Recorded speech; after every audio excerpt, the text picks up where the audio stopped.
We are sick. Worldwide, we are dying from diseases that were once unheard of. Each year, roughly 10 million people die from cancer and 20 million from heart disease. Alzheimer's disease affects almost 50 million people, and 500 million of us have diabetes. Less lethal, though highly relevant, 40% of men over 45 have low testosterone, and 10% of women experience menstrual irregularities and infertility. All of these disorders and more have one thing in common. Each of them, to varying degrees, is caused or exacerbated by a change in the actions and levels of the hormone insulin, a condition known as insulin resistance. And you might have it. Odds are you do. It is the most common disorder worldwide, affecting roughly half of all adults in the USA, Mexico, China, and India. Insulin resistance is even more common across the Pacific Islands, Northern Africa, and the Middle East. Unfortunately, the problem will get worse before it gets better. In fact, answer these questions to yourself. Do you have more fat around your belly than you think is healthy? Do you have high blood pressure? Do you have high levels of blood triglycerides? Do you have patches of darker skin or small bumps of skin around your neck, armpits, or elsewhere? Do you have a family member with type 2 diabetes? For women, have you had gestational diabetes or PCOS? For men, do you have low testosterone? If you answered yes to 2 or more of these questions, you are likely insulin resistant. One reason insulin resistance is so common is a result of an incorrect perspective, which has an interesting historical origin. In the 1st century AD, the Greek physician Aridius described a disease typified by an excessive amount of urine. In the centuries following, numerous other physician-scientists added descriptive aspects of this same disease, but the symptoms overwhelmingly continued to focus on the extreme urine production. Indeed, this sign was so prominent and unique that the earliest name for the disease stemmed from the Greek word meaning passing through, which is diabetes. A noteworthy addition to this description of the disease was made in the following centuries by Indian and Chinese physicians, who added that the urine had an almost sweet taste, as if it were derived from honey, which further added the term mellitus. As a result of these historical accounts, conventional practice considers diabetes mellitus, both type 1 and type 2, to be diseases of glucose, or what's commonly called blood sugar. This perspective historically is understandable, given that the elevated glucose levels in the blood account for the 2 main obvious symptoms, the excessive production and unique taste of the urine. However, this perspective is also why type 2 diabetes, which is overwhelmingly most common worldwide, has become epidemic, because it's wrong. Diabetes mellitus is not a glucose disease. What if these early physicians and scientists had not been so bold as to notice the taste of the urine? How would their perspective of the disease have changed if, rather than the taste, they noted the scent of the patient's urine and even breath? In such a scenario, the focus would likely be less on glucose and more on fat. After all, the unique scent is derived from acetone, which is a product and sign of excessive oxidation or burning of fat in the body, something that occurs when insulin is sufficiently low or, as with type 1 diabetes, altogether absent. In such a scenario, perhaps these early efforts to understand the disease would have focused on other features of the disease unrelated to glucose, but, as we would later learn, all relevant to insulin. Such a perspective would be valid and much more accurate. Diabetes mellitus is an insulin disease. In all aspects of life, a proper perspective is crucial to comprehension. If we view diabetes as a disorder of insulin rather than glucose, we come to a new paradigm on the 2 types of diabetes. Where they both share similarly elevated blood glucose, which is how they are both clinically identified by convention, they differ completely with regards to insulin levels. Whereas type 1 diabetes is caused by too little, type 2 diabetes is caused by too much. Due to statistical relevance and prevalence, let's discuss type 2 diabetes in more detail. When we consider type 2 diabetes to be a problem of excess insulin rather than simply excess glucose, two essential changes occur. We identify the disease earlier and we treat it better. First, insulin levels can be elevated decades before blood glucose levels begin to rise. This is a result of the body needing to make progressively more insulin in order to control blood glucose. In these early stages, insulin is elevated, but blood glucose is still normal, a state we know as insulin resistance. However, eventually, the body becomes so resistant to its own insulin that blood glucose begins to rise, and it's only then, with the rise of glucose, but not insulin, that conventional clinical diagnostics detect the disorder and classify it as diabetes. Again, the tragedy is that this glucose-centric perspective delays the detection of the disorder by several years. Second, a type 2 diabetic enjoys better health outcomes if we focus on lowering insulin rather than just lowering glucose. This is an essential aspect of truly understanding type 2 diabetes. The disease is simply a prolonged state of elevated insulin and a progressive loss of insulin's actions, or in other words, insulin resistance. If we merely try to control glucose, then a direct strategy is to simply increase insulin even higher. Of course, the most effective method to increase insulin is to inject insulin, increasing the already elevated insulin levels. Injecting insulin in a type 2 diabetic will indeed lower blood glucose. Tragically, it also makes everything worse. At this point, you know that type 2 diabetes is commonly a state of excess insulin and a loss of sensitivity to insulin. But how the insulin resistance relates to the excess insulin is worth noting. To induce insulin resistance, we only need to increase insulin. If this is surprising, it shouldn't be. Similar to other aspects of our being, our bodies become increasingly resistant to an incessant stimulus. This was made clear in 1994 when scientists at UT San Antonio infused a steady, subtle stream of insulin into healthy men and detected insulin resistance within just 2 days. Thus, in a way, treating type 2 diabetes with insulin is comparable to treating alcoholism with another glass of wine. We are adding more of the very substance that caused the problem. With this view in mind, we can begin to understand how insulin resistance has become the most common disorder in the world. Unfortunately, our modern dietary habits ensure almost constantly elevated insulin every waking moment. We break our brief nighttime fast in the morning with insulin-spiking cereal, toast, or bagels, then nibble on insulin-spiking snacks every 2 to 3 hours throughout the day, before ending the day with an insulin-spiking treat in the evening. The relevance of living a life where our every waking moment is filled with elevated insulin extends far beyond insulin resistance and diabetes. Indeed, as I mentioned earlier, almost every chronic disease, including lethal disorders such as heart disease and Alzheimer's disease, and less lethal, though relevant disorders like obesity and infertility, is either caused or made worse by too much insulin and an ever-growing selective resistance to the insulin. In fact, some of these disorders are particularly relevant when treating type 2 diabetes with insulin therapy, including a 3-fold risk of death from heart disease and a doubling in the risk of cancer mortality and Alzheimer's. Also, and perhaps most obviously, an insulin-treated type 2 diabetic can look forward to substantial fat gain.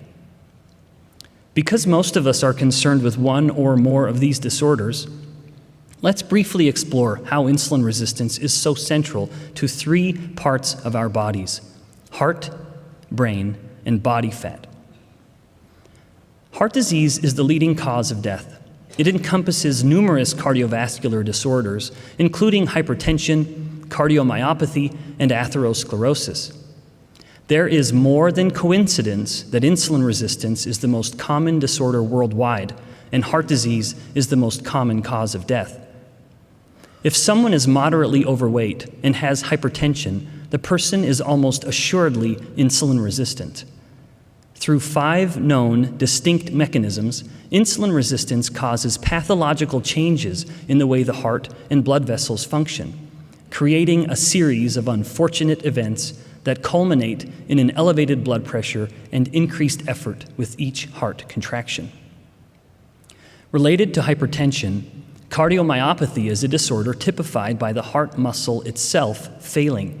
As insulin levels progressively rise with insulin resistance, the elevated levels of insulin drive the growth of heart cells, causing the myocardium, or heart muscle, to excessively thicken. Eventually, the myocardium becomes sufficiently thick that it hinders the amount of blood the heart chambers can hold and pump. Tragically, this event can even readily occur in the developing fetus of a mother with pronounced insulin resistance.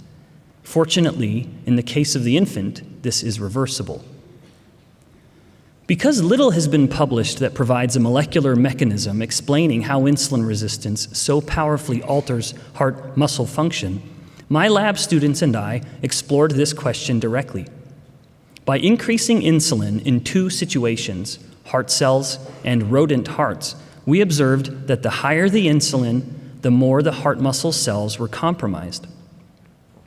Specifically, we found that the mitochondria were fundamentally and pathologically altered. You may recall that mitochondria are the so-called powerhouse of the cell, using nutrients to produce chemical energy for the cells to work. The insulin resistance that we induced by exposing the heart cells to excess insulin disrupted the metabolic processes that are so essential to cellular survival.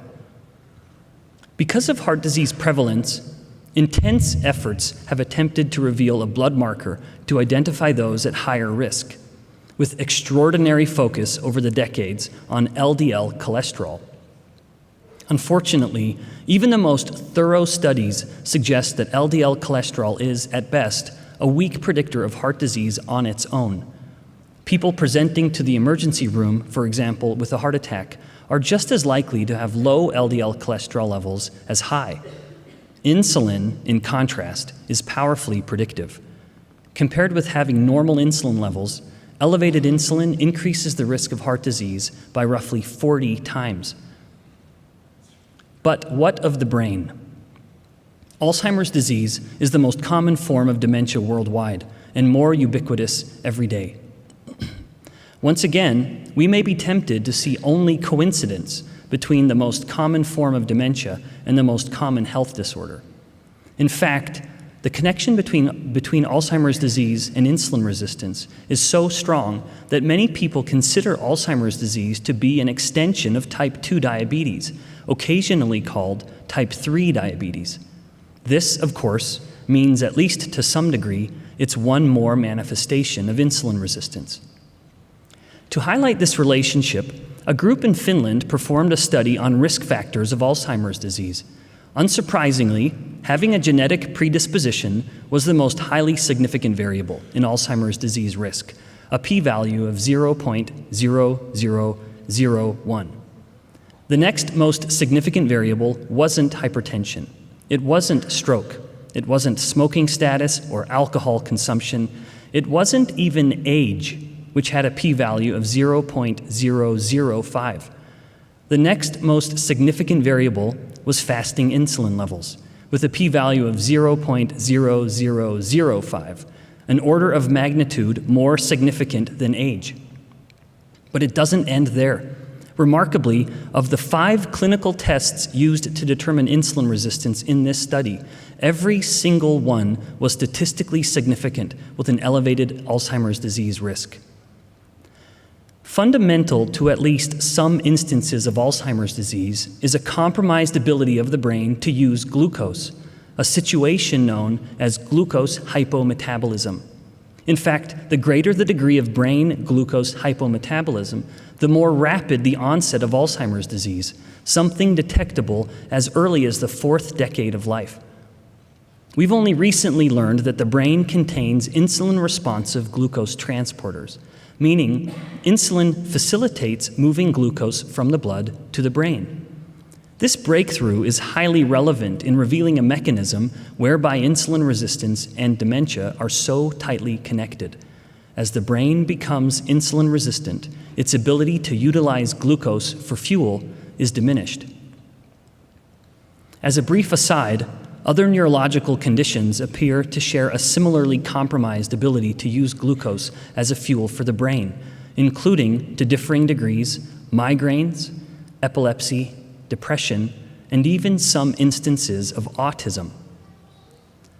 A final disorder connected with insulin is of broad interest: body fat. The history of the relevance of insulin in prompting the body to create and store fat is worth highlighting. In 1923, Austrian physician-scientist Wilhelm Folta noted, "A functionally intact pancreas is necessary for fattening." He further documented that the most efficient way to fatten a human, calorie for calorie, was to include abundant amounts of food that increase insulin, which is created in the pancreas. In fact, insulin was so effective at promoting body fat, he used insulin injections to fatten people who suffered from anorexia or were considered too underweight.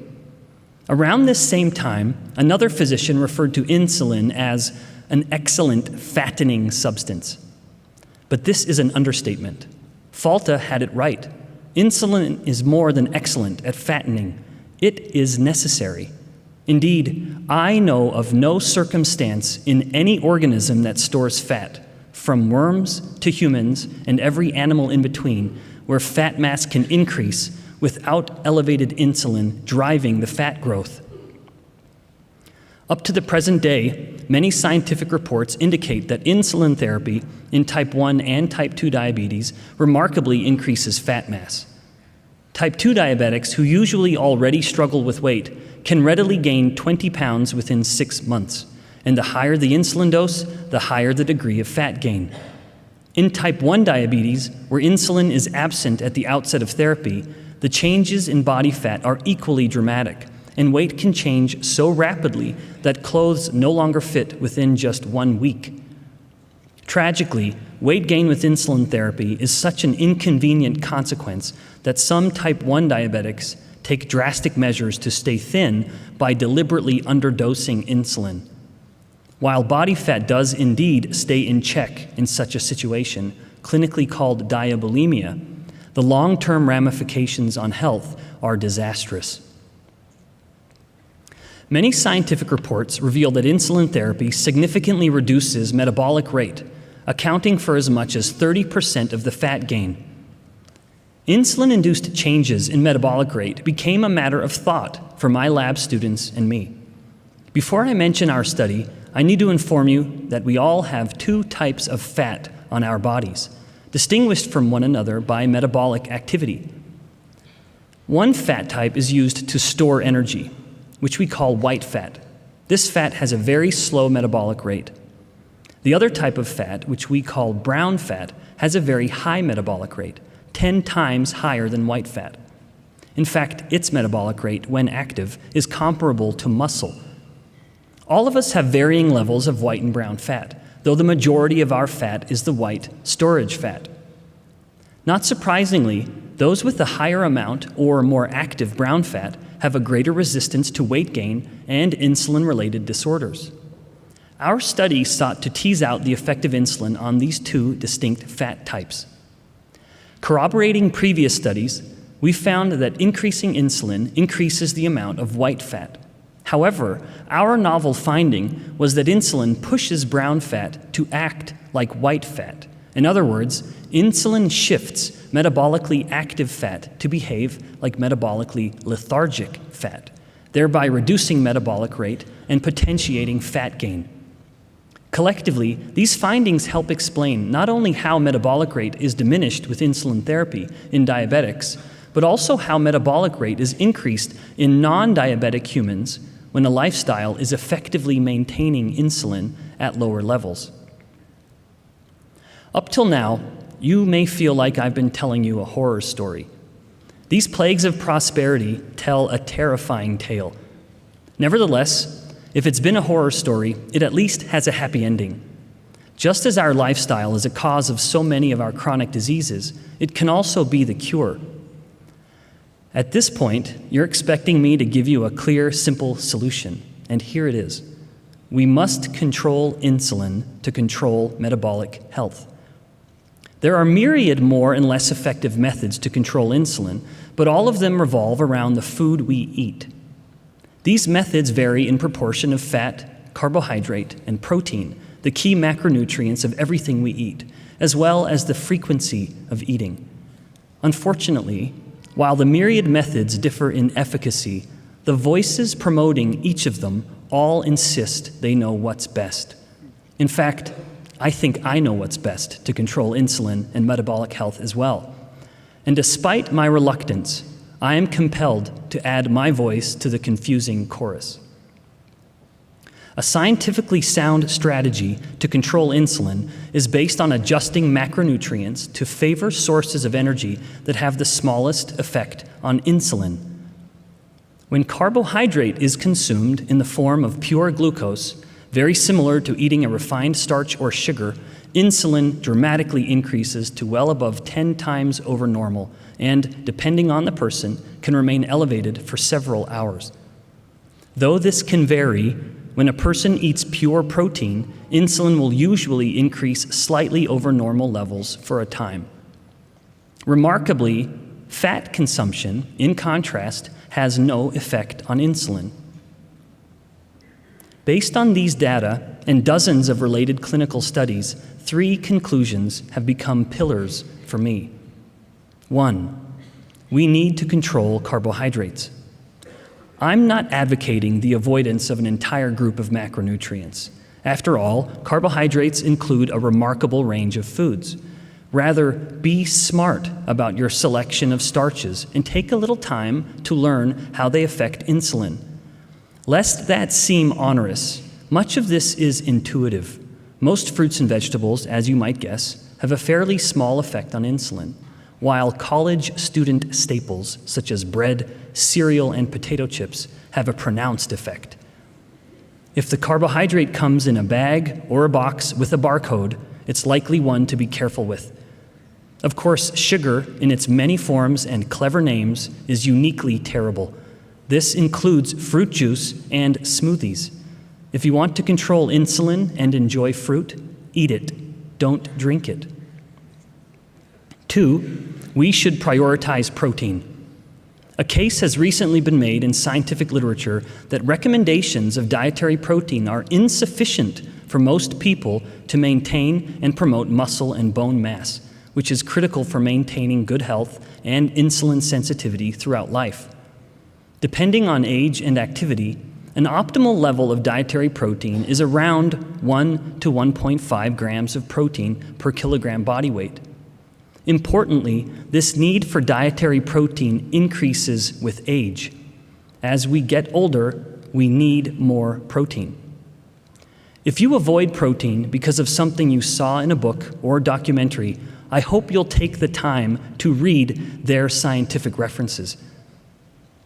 3, we need to stop fearing fat. We have a strong cultural aversion to dietary fat. In fact, by many estimates, we eat a smaller portion of our diets from fat now than ever before. The history behind the reasons for our eschewing fat is as fascinating as it is unfortunate. Regardless, dietary fat is a remarkable energy source. Because it has no effect on insulin on its own, in a way, it has the ability to feed our bodies, but not our fat, providing a new version of an old adage, we aren't what we eat.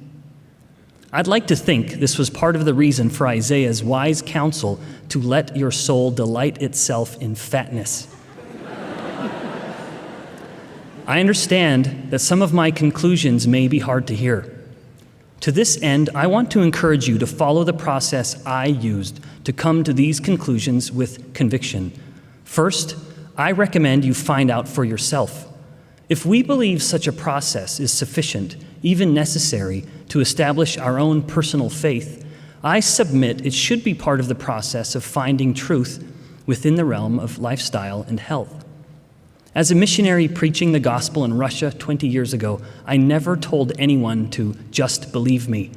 Yet this is standard practice for many when it comes to lifestyle and health. Just as one seeking a testimony of the Book of Mormon should read the scriptures, a person that is seeking to learn the truth of the most effective lifestyle changes to control insulin and health should search the scientific scriptures, that is, published research articles. Access to these resources is incredible, and by learning how to effectively search and navigate websites like Google Scholar and PubMed, anyone can quickly find peer-reviewed human clinical studies and learn, if only by reading the abstracts. As you do this, be mindful of the experimental model used in the studies you find and whether the results indicate causation or correlation. With this distinction, you'll be better prepared to make informed conclusions. Throughout this exploratory stage, I hope you'll have an open mind to allow data, not dogma, to dictate your decisions. For the second part of this process, I recommend you test what you learn.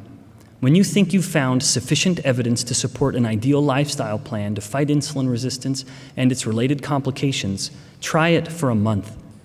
Keep in mind that the changes you make will ideally be sufficiently practical to follow indefinitely. At this point, I feel compelled to address a common attempt at improving health. Let's imagine I've invited each of you to join me for a dinner where the world's greatest chefs have prepared the most magnificent meals. Naturally, you're excited to come indulge and determined to come hungry. What would you do to ensure you came to my dinner as hungry as possible? I suspect you would settle on two strategies. You would likely eat less for some period of time prior, skipping meals and generally eating very little, and you would likely increase your physical activity, deliberately exercising more or harder for some time in the days leading up to the dinner. This would work. You would come very hungry. But do these two strategies seem familiar? Eat less, exercise more. This has been our best metabolic advice for half of a century. While this advice may have some utility, especially if you know you're eating too much, has it really helped? Are we better? Can you see why it might not work in the long run? By basing a lifestyle plan on eating less and exercising more, we are ensuring an almost constant battle against hunger, and hunger usually wins. The third and final part of the process you can undertake to identify a lifestyle change to better control insulin is to be patient and endure the initial discomfort that comes with any change. Members of the Church of Jesus Christ of Latter-day Saints are not spared from the plagues of prosperity, these chronic diseases that stem from insulin resistance. In fact, evidence suggests we may suffer from them more than members of other religions. This should surprise us. As a faith, we have a unique conviction of the importance of our bodies. Indeed, we believe that the body and spirit constitute the soul of a person, and this soul, not just the spirit, is priceless in the sight of God. Our struggle with poor metabolic health is even more surprising when we appreciate that we have specific revelation about health, the word of wisdom, given to the prophet Joseph Smith. But could our cultural interpretation of the word of wisdom partly explain why we are so prone to prominent insulin-related disorders? I believe so. I suspect that our application of the word of wisdom has led to a dietary pattern that skews too heavily towards foods that increase insulin, particularly refined starches and sugar, and thus drive insulin resistance and the associated plagues of prosperity. After all, how often do we gather surrounding a table filled with ice cream and brownies, then offer a prayer of gratitude, including a supplication that the food bless us with health and strength? While I firmly believe Heavenly Father has a sense of humor, this may be pushing it a little too far. We should be wary of well-intentioned voices that claim to promote a word of wisdom diet. There is no such thing. Moreover, there is nothing to be gained by attempting to literally interpret the word of wisdom, and most efforts involve a selective interpretation that fits a preconceived conclusion. Prophets and apostles have divinely interpreted the application of the word of wisdom to include avoiding a short list of habit-forming substances, but they've not gone further, nor should we. As President Packer stated, the word of wisdom has not been spelled out in more detail. This then leaves tremendous room for personal interpretation and application. The word of wisdom is not a checklist, and, as President Joseph F. Smith suggested, one should use his or her wisdom, which can come from one's education and experience. For various health and personal reasons, where one member of the church chooses to eat a diet eschewing grains and focusing on vegetables and meat, another may choose to avoid meat and focus on grains and fruits. Insofar as both are shunning the few habit-forming substances that modern revelation has encouraged us to avoid, there should be no judgment among members of the church on how each differs in the application of the word of wisdom with regards to anything else. In other words, by following the very few precepts provided by divine direction, we need look no further into one's dietary habits, and we can be confident each abides by the word of wisdom, though it may be different for each of us. I have known members of the church to be the recipients of hostility from fellow members, and some have had a crisis of faith when they experience substantial health benefits after changing to a diet they initially felt conflicted with their interpretation of the word of wisdom. Similarly, it is naive to point a finger at a person waiting in line to buy a coffee or tea as we wait in line to buy a large soda. We should never claim moral superiority with the word of wisdom.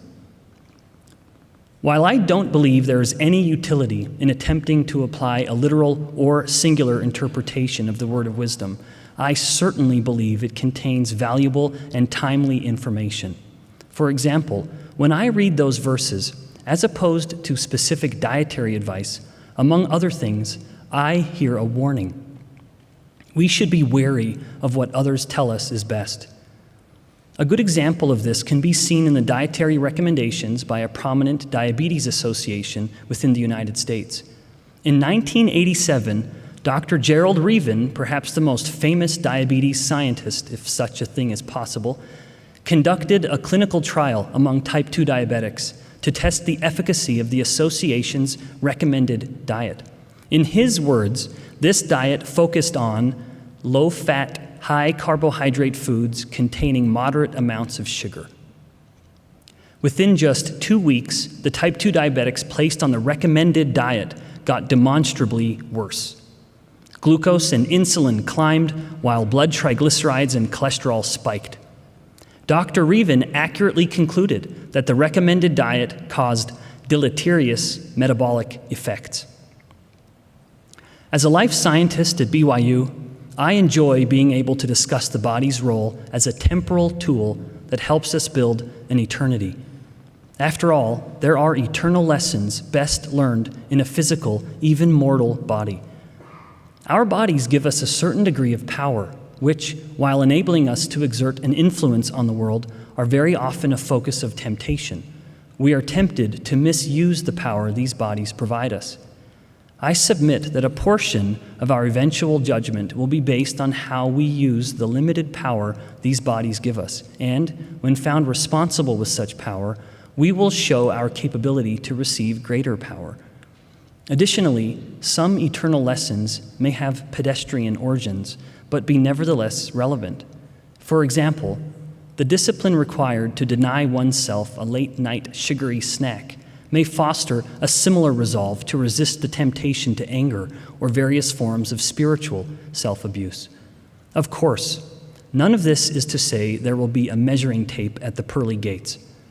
We will certainly not be judged by our body size, but perhaps partly by how we treated our bodies. Without doubt, some inherently struggle more than others with metabolic health for numerous genetic and environmental reasons, and thus we should never judge. Nevertheless, there remains an inner zone in which we are sovereign unless we abdicate. As effective as our bodies can be at teaching us eternal lessons, we must never assume the temporal can replace the spiritual. Some eternal lessons are taught in quieter classrooms. Consider Alma the Younger. Recall that as a young man, he had a divine visitation that was so physically overwhelming that the earth shook and he fell to the ground. He saw and felt the presence of a heavenly messenger. However, years later, when sharing his testimony, he didn't cite this exceptional experience as the source of his belief. Remarkably, he declared the source of his conviction to be the Holy Ghost through fasting and prayer. A similar experience was seen among the Nephites immediately preceding Christ's birth. Despite seeing and hearing miraculous signs, these physical experiences, what they saw and heard, were quickly forgotten and, in the end, amounted to little without an accompanying spiritual confirmation. These examples serve as a reminder that knowledge comes in different ways, in that a spiritual event, though more subtle than its physical equivalent, leaves a more lasting impression. I am confident that as we direct our desires towards better health, we can discover scientifically sound strategies to guide us in modifying our habits to improve health and enable us, like King Benjamin, to labor with all the might of our bodies and faculty of our souls. May we appreciate that our bodies can be a tool to help us develop divine attributes that prepare us for eternal progression. In the name of Jesus Christ, amen.